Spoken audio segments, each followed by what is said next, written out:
Week 1, Chapter 1, you would have had a look at You Are Not Your Mind or Shut Up Mind. So really the essence of what we're trying to get within this chapter is coming to the awareness that we are not our minds are a part of us. Now I'm just going to flip to the end really and say, well, you are the awareness of the mind, okay? As we go through the 12 chapters, you'll then start to see what awareness is. But in the beginning, I just need to be aware of the mind, okay? And this is where we're going to start.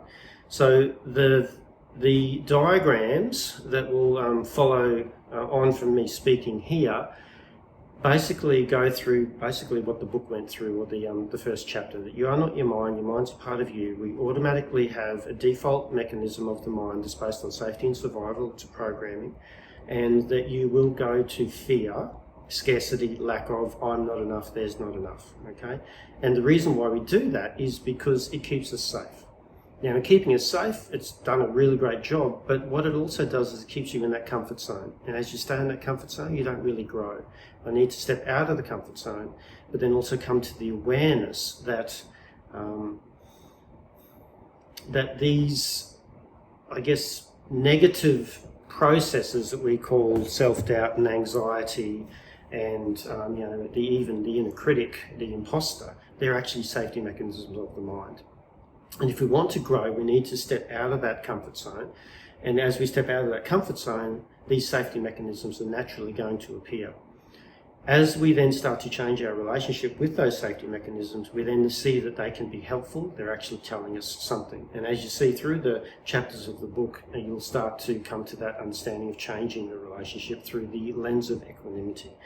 But I won't give too much away because that's further on in the chapter. We'll also look at, the chapter 1 is probably the largest chapter because it talks about the mind and also talks about the triune brain. And this is something that I really want to get across to you in understanding is there's 3 parts of the brain. Even though there's many parts of the brain, information flows in one direction and it needs to go through that reptilian part of the brain. This is why we see things through the lens of fear and threat. Okay? Any type of unknown is going to be threat to you. So when I become aware of it, I can then start to become aware that the mind is perceiving this information as threat. It doesn't mean that it's true, and it doesn't mean that it's going to kill you. What it does mean is that the mind doesn't know. And if it doesn't know, it's going to err on the side of caution.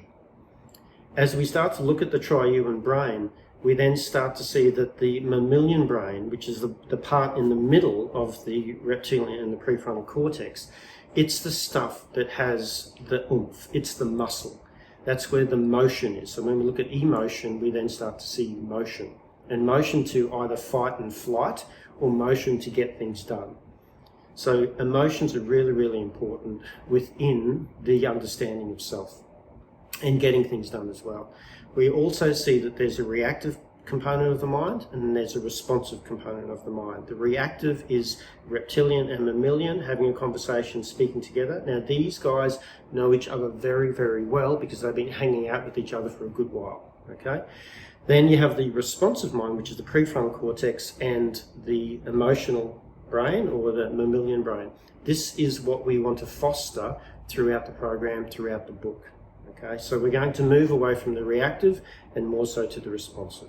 So enjoy the videos, enjoy the book, and I'll see you in week 2, chapter 2.